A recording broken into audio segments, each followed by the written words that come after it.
Youth League is holding a press briefing in Cape Town. We take you now live to that briefing. Homestead.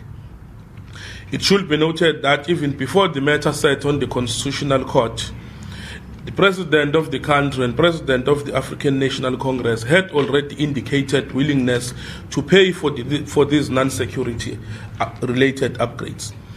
The Constitutional Court further acknowledged that President might have acted in good faith, based on the Western Cape High Court ruling of the DA versus the SABC. We understand that there is no change on the status quo and suggested solutions on to this matter prior to or after the Constitutional Court ruling, mainly because before the Constitutional Court set, the President had already indicated willingness to comply with the remedial actions as put forward by the Public Protector. Even after the Constitutional Court, the same applied. Constitutional Court found that the President should comply with the remedial actions as presented by the Public Protector. The report and action by the Public Protector first and foremost never in any instance insinuated that the President acted in a corrupt manner or has been found guilty of any form of corruption. The work done by Chapter 9 institution is actually welcomed because when the ANC introduced and built these institutions, they were meant exactly for this purpose. The ANC Youth League believes that the true winner in this particular instance is democracy. The action taken by the President is highly commended by the African National Congress Youth League in the sense that there is great appetite from leadership to uphold and act on decisions taken by these institutions. The ANC and its leadership has never grown to be arrogant. It subscribes to the rule of law, it subscribes to the Constitution, and it is against this backdrop that the President of the African National Congress accepted the ruling of the Constitutional Court, and that is why the President is upholding the ruling of the Constitutional Court. It therefore cannot be correct that we sit back and watch when a wrong picture is painted and fabricated due to ulterior political motives which seek to depict the ANC as disrespectful of our democracy and its institutions. Such fabrications are malicious and lack basis. The lies that the ANC does not respect democracy and its structures are fed to the people of this country by media houses which have never worked or spoke well of the African National Congress. So this is not surprising and it is not new. The media that today praises struggle stalwarts in the same media that used to call them terrorists. They never loved the leadership of the ANC, they only love them when they're in the grave. Today the media talks about the ANC of Nelson Mandela and say that it was best, forgetting that when he was involved in the struggle, they called him a terrorist. We know the strategy of these media houses, which is to repeat lies until they are perceived as correct and as true. The people of South Africa must not allow populists and demagogues to drag this country down. Today, Julius Malema rides a high horse of self-righteousness and parading as an embodiment of all that is correct.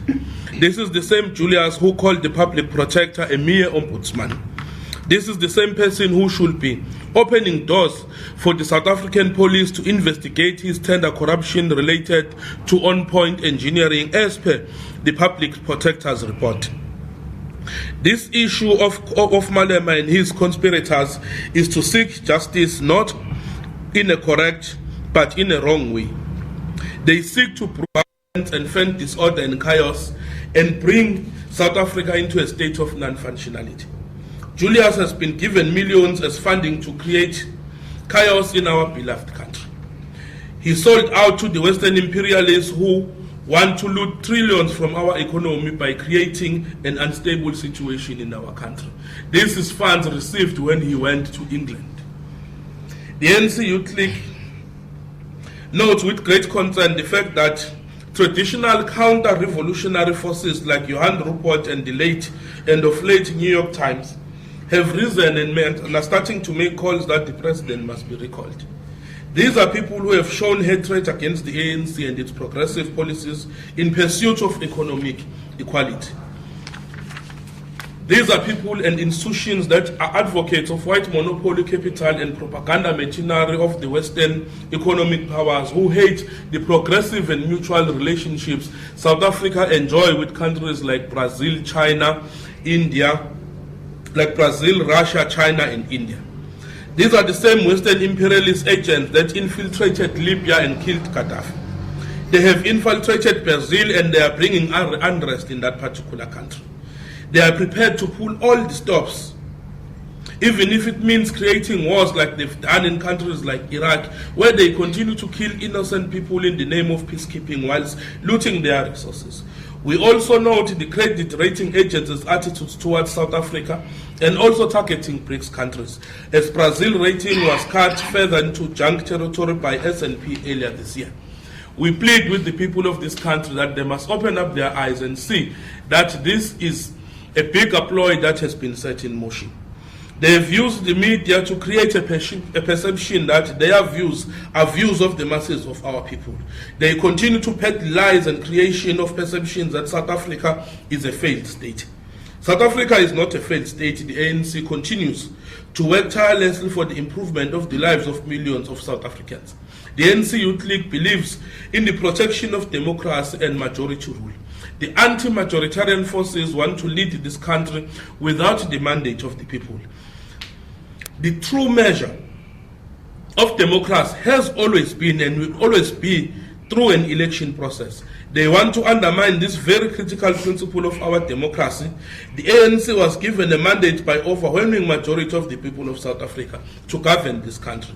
The Constitution clearly states that if you want to remove a president, you must have majority in parliament, and they cannot remove the president within those constitutional means because they know that the African National Congress enjoys majority in parliament as mandated by the millions of the people of this particular country.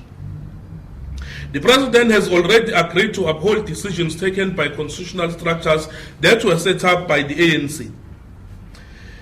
The ANC has given the people of this country his respect, like a true cadre of the ANC and the servant of the people.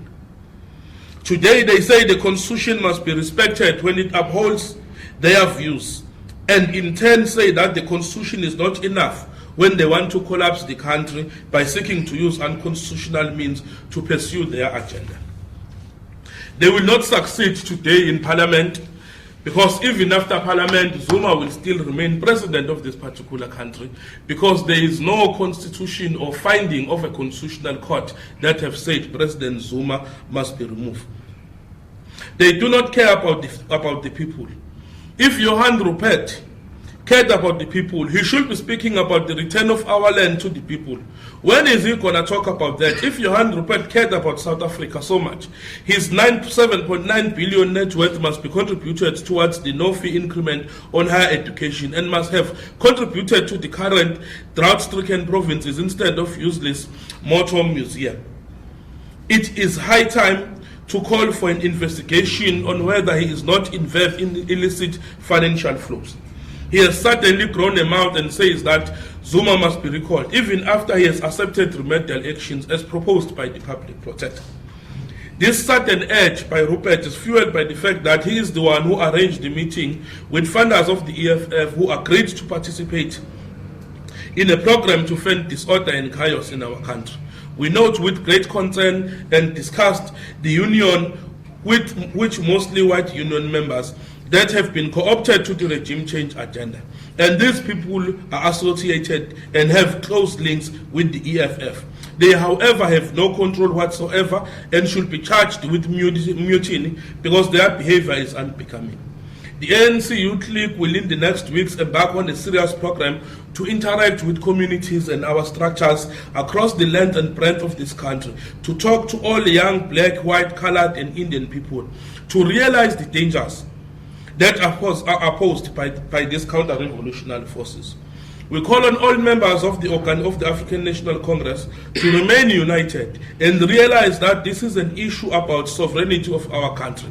This is an issue of imperialist forces seeking to force us to be puppets of their agenda. We call upon all South Africans to support the Constitution and its structures. Thank you. Thank you. open a session for questions if there are any questions.